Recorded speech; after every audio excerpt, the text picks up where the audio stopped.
জানো তো, নিজের পরিবারের সাথে সময় কাটালে সেই মুহূর্তগুলো অনেকটা স্পেশাল হয়ে থাকে। তো চলো আজকের জামাই ষষ্ঠীর গল্প একটু আমাদের সাথে শেয়ার করি। হ্যালো এভরিওয়ান, আমি রিয়া চলে এসেছি আবার একটি নতুন ব্লগ নিয়ে তোমাদের সামনে। Welcome to my new blog. তো দেখো, কাল যেহেতু জামাই ষষ্ঠী, আমি কিন্তু আগের দিন থেকেই প্রিপারেশান নিয়েছি যে ওই বাড়িতে একটা কেক বানিয়ে নিয়ে যাবো। তোমরা হয়তো অনেকেই জানো যে আমি নতুন নতুন কেক শিখেছি, তো তার জন্য ভাবলাম যে জামাই ষষ্ঠী উপলক্ষে একটা কেক বানিয়ে নিয়ে যায়। দিদিরাও বললো যে তুই নিয়ে আয় তাহলে একটা কেক বানিয়ে। আর এই কেকটা বানাতে কিন্তু আমার প্রায় রাত 1:30 থেকে 2টো বেজে গেছিলো, কিন্তু কেকটা কিন্তু অলমোস্ট কমপ্লিট হয়ে গেছে। কিন্তু কেকটা যেহেতু আমি নতুন নতুন শিখেছি, ডিজাইনটা হয়তো একটু খারাপ হচ্ছে, আস্তে আস্তে ভালো হয়ে যাবে, কিন্তু টেস্টটা দারুণ হচ্ছে। আর দেখো, এটা কিন্তু পরের দিন সকালবেলা ঘুম থেকে উঠতে একটু লেট হয়েছে, যেহেতু অনেকটা রাত্রে ঘুমিয়েছিলাম।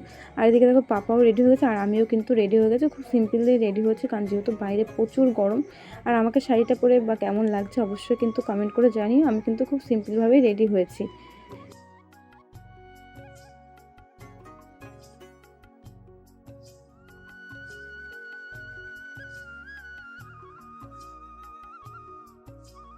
আর এই বছরের জামাই ষষ্ঠীতেও কিন্তু আমার সাথে আমার ননদরাও আমার বাপের বাড়িতে যাচ্ছে। তারপরে দেখো, দিদিও চলে এসেছে স্টেশন। আর দেখো, সবাই যদি জামাই ষষ্ঠীর দিনটা একসাথে না কাটায় ঠিক যেন ভালো লাগে না। আর প্রত্যেক বছর জামাই ষষ্ঠীতে আমিও আমার বাপের বাড়িতে যাই। আর ননদ আসলে এখানে একা একা থাকে, যেহেতু আমি চলে আসছি বাড়িতে, ভালো লাগে না। তো ভাবলাম যে এবারে জামাই ষষ্ঠীটা তাহলে আমরা 3 বোন সাথে আমার ননদ সবাই এক জায়গাতেই জামাই ষষ্ঠীটা কাটাই। তো তারপরে দেখো, আমাদের বাজার থেকে মিষ্টি নিয়ে নিলাম, তারপরে বাড়িতেও চলে এসেছি। আর দিদি কিন্তু আগেই চলে এসেছিলো। আর এদিকে এই যে দিদা, মা, বাবা সবাই এক জায়গায় আছে। কেমন লাগছে বলো এবার? হ্যাঁ, ভালো লাগছে সত্যি। যাই বলছে, শালীর প্রশংসা সবসময় করে। যাই বলছে আমার নাকি রানীর। আর তারপরে তো তোমরা শুনলেই যে আমার বড় জামাইবু আমার কত প্রশংসা করলো। তারপরে কিন্তু এদিকে আমরা সবাই হাতে হাতে প্লেটগুলো গুছিয়ে নিয়েছি, যেহেতু জামাইদের এখন দিতে হবে। আর এদিকে কিন্তু আমার বড় জামাইবু, আমার বর, এদিকে আমার ননদ জামাই বসে পড়েছে। আর আমার মেয়ে জামাইবু আসতে পারেনি, রাত্রে আসবে।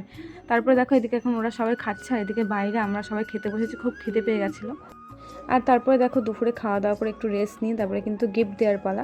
তো এদিকে মাকে গিফট দিয়ে নিলাম, দিদাকে দিদি একটা শাড়ি দিয়েছে। আর এই যে প্রথম যে শাড়িটা আমার হাতে দেখছো, এটা কিন্তু আমি দিয়েছি মাকে।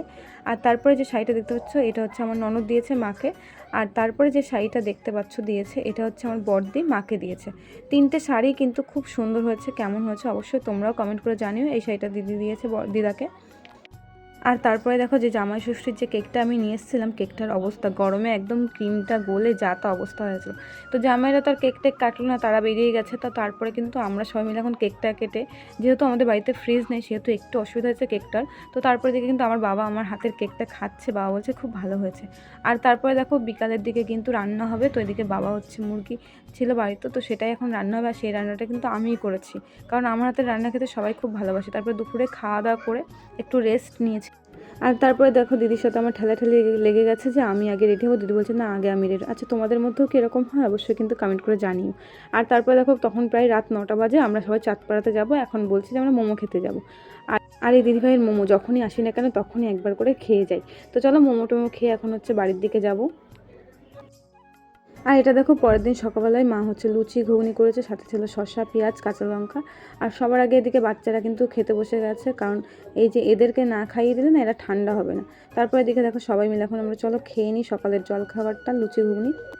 আর তারপরে দেখো, বাবা বাজার থেকে নিয়ে এসেছিল মাটন, যেটা কিন্তু আমার বাবা আবদার করেছে যে আমার হাতে রান্না খাবে। তো বাবা যখন আবদার করেছে, কথাটা ফেলে কি করে বলো তো। আর যখনই কোথাও এখন আমি যাই না কেন, সবাই বলে কি যে আমাকে রান্না করতে, কারণ আমার হাতের রান্না নাকি খুব টেস্টি আর সবার নাকি খুব ভালোও লাগে। তো এরকম মিষ্টি করে যদি কেউ আবদার করে, রান্না না করে কি পারি। আর তোমরা তো জানো যে আমি রান্না করতে ভালোবাসি। আর এদিকে কিন্তু মাটনটা প্রায় রান্না হয়ে গেছে। তো দুপুরে রান্না বান্না কমপ্লিট করে কিন্তু সবাইকে খেতে দেওয়া হয়ে গেছে। তো সবাই এখন খেয়ে নিচ্ছে। এদিকে আমার পাপাও কিন্তু ওদের সাথে খেতে বসে গেছে, এটা দেখে আমার খুব ভালো লেগেছে। আর তারপরে দেখো, এদিকে সবাই এখন খেতে বসেছে, তারপরে খাওয়া দাওয়া করে দুপুরে। আর তারপরে দেখো, দুপুরবেলা খাওয়া দাওয়া করে রেস্ট নিয়ে কিন্তু এখন রেডি হওয়ার পালা, কারণ বাড়িতে যেতে হবে। আর এবছর জামাই ষষ্ঠীতে এসে আমরা বেশি দিন থাকতে পারিনি, মাত্র একটা দিনই ছিলাম, কারণ যেহেতু বড়দির ছেলে মেয়ের পরীক্ষা। আর তারপরে জামাইবাবু ডিউটিতে চলে যাবে, ওই জন্য কিন্তু আমরা সবাই একসাথে এসেছি, সবাই একসাথেই বাড়িতে চলে যাচ্ছি, পরে আবার একদিন আসবো। আর এই যে জায়গাটা দেখছো, এটা কিন্তু একসময় ছিল খেলার মাঠ, আমরা সখীরা সব একসাথে খেলতাম।